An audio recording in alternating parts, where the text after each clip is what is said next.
श्री शिवाय नमस्तुभ्यं हर हर महादेव। नमस्कार मैत्रिणींनो, स्वागत आहे तुमचे मराठी शिवपुराण वास्तू टिप्स या चॅनलवरती। देवाधिदेव महादेवाच्या कृपेने म्हणजेच नाथांचे नाथ भोलेनाथ यांच्या कृपेने तुमच्या सर्व इच्छा पूर्ण होत अशी ईश्वरचरणी प्रार्थना। चला तर मग आपल्या आजच्या नवीन व्हिडिओला सुरुवात करूयात। शिवपुराणात खूप छान एक कथा सांगितली आहे, मार्कंड भैरव म्हणजेच मार्कंड महादेवाची कथा आज आपण शिवपुराणातील व्यवस्थित पद्धतीने आज मी तुम्हाला सांगणार आहे। ते तुम्ही व्यवस्थित ऐकायचे आहे। तत्पूर्वी तुम्हाला चॅनलला लाईक, शेअर आणि सबस्क्राईब करायचे आहे। महादेव हे त्यांच्या चरणी लीन झालेल्या भक्ताला कधीच रिकाम्या हाताने पाठवत नाहीत, मग ती व्यक्ती कुणीही असो। म्हणूनच महादेवाला भोलेनाथ असंही म्हटलं जातं। महादेवाच्या कृपादृष्टी आजवर तुम्ही अनेक पौराणिक कथेत ऐकल्या असतील। यामध्ये त्यांनी भक्तांच्या इच्छा पूर्ण करण्यासाठी आणि त्यांचे रक्षण करण्यासाठी दाखवलेले वात्सल्य दिसून येत आहे। महादेवाने तर एका भक्ताचे रक्षण करण्यासाठी चक्क मृत्यूची देवता यमाला देखील बंदी बनवलं होतं। होय, ही कथा शिवपुराणामध्ये पौराणिक कथा आढळली आहे। याच कथेविषयी आज आणि मार्कंडेय मंदिराविषयी मी आज तुम्हाला विशेष माहिती सांगणार आहे। मार्कंडेय महादेव मंदिराची कथा उज्जैनमधील एका मंदिरामध्ये भगवान शंकराने आपल्या भक्तांच्या प्राणांचं रक्षण करण्यासाठी म्हणजेच यमाला साखळदंडाने बांधून ठेवल्याची पुराणामध्ये कथा आहे। या महादेवाला मार्कंड महादेव असंही म्हणतात। वाराणसीपासून जवळपास 30 किलोमीटर अंतरावर गंगा गोमतीच्या संगमावर वसलेल्या कैथी गावामध्ये हे मार्कंडेय महादेवाचे मंदिर आहे। हे मंदिर 5000 वर्ष पुरातन आहे। पुराणात असेही म्हटले आहे, कथेनुसार ऋषी मृकंड आणि त्याची पत्नी अरुंधती यांना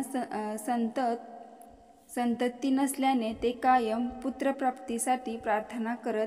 एके दिवशी ब्रह्मदेवांनी त्यांना सगळ्यांच्या मनोकामना पूर्ण करणाऱ्या महादेवाची उपासना करण्याचा सल्ला दिला। त्यानंतर ऋषी मृकंड पत्नीसह गंगा गोमती काठावर वसलेल्या कैथी गावी आले आणि त्यांनी महादेवाची उपासना सुरू केली। अनेक वर्षांनंतर महादेव मुकुंड ऋषीच्या उपासनेने प्रसन्न होऊन भगवान शंकर प्रकट झाले। यावेळी महादेव मुकुंड ऋषींनी म्हणाले, तुमच्या भाग्यात संतान प्राप्ती नाही, मात्र तरीही तुमच्या भक्तीवर प्रसन्न होऊन तुमची इच्छा पूर्ण करीत आहे।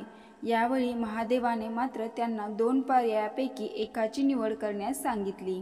महादेवाने मुकुंड ऋषींना तुम्हाला जास्त आयुष्य असलेले अवगुणी पुत्र हवाय की गुणवान मात्र कमी आयुष्य असलेला पुत्र हवाय असे 2 पर्याय देऊन एक निवडण्यास सांगितलं। यावर मुकुंड ऋषींनी देवाधिदेव महादेवांना गुणवान मात्र कमी आयुष्य असलेल्या पुत्राची निवड केली।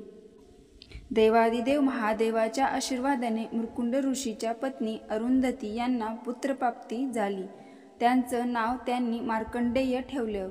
पुत्राचं आयुष्य कमी असेल विचाराने मात्र ऋषीमुनी कायम चिंतेत असत। मार्कंडेय अत्यंत गुणवान होते, तो देखील महादेवाचा परम भक्त होता।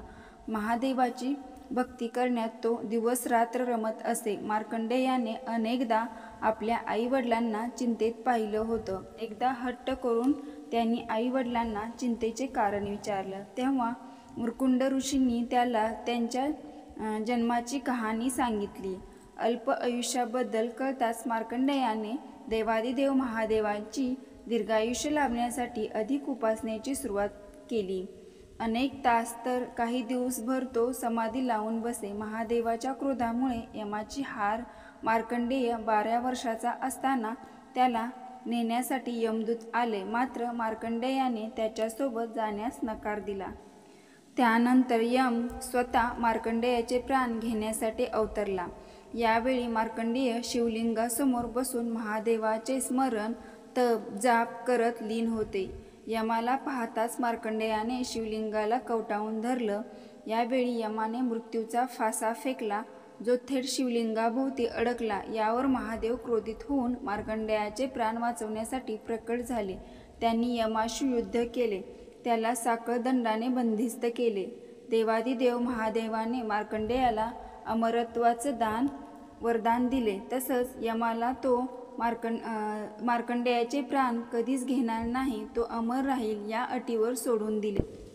मार्कंडेय ज्या ठिकाणी उपासनेसाठी बसले होते शिवलिंगासमोर, त्याच ठिकाणी मार्कंडेय हे मंदिर बांधण्यात आले आहे. या मंदिरात शिवलिंगाचं मुख्य उत्तर दिशेला आहे. यमाची दिशा ही उत्तर दिशेला असल्याने महादेव त्या दिशेकडे पाहत आपल्या भक्ताचं रक्षण करत आहेत असं मानलं जातं. संपूर्ण वर्षभर अनेक शिवभक्त या मंदिराला भेट देऊन मार्कंडेय महादेवाचे आशीर्वाद घेत असतात. दीर्घायुष्य लाभण्यासाठी तसंच पुत्रप्राप्तीसाठी हे मंदिर खूप भाग्यशाली आणि प्रभावशाली आहे असं मानलं जातं. तसेच या मंदिरात प्रत्येक उपास केल्यानंतर किंवा उपासना केल्यानंतर, पूजाविधी केल्यानंतर पुत्र प्राप्त होतेच असे मानले जाते आणि सुखी संसारासाठी महादेवाची कृपादृष्टी राहावी म्हणून भक्त इथे महादेवाची पूजा, अभिषेक करतात. म्हणूनच मार्कंडेय महादेव हे नाव प्रसिद्ध झाले आहे. तुम्हाला जर अशाच नवनवीन व्हिडिओ माहिती पाहिजे असेल तर तुम्ही व्हिडिओला लाईक, शेअर आणि सबस्क्राईब करा. धन्यवाद.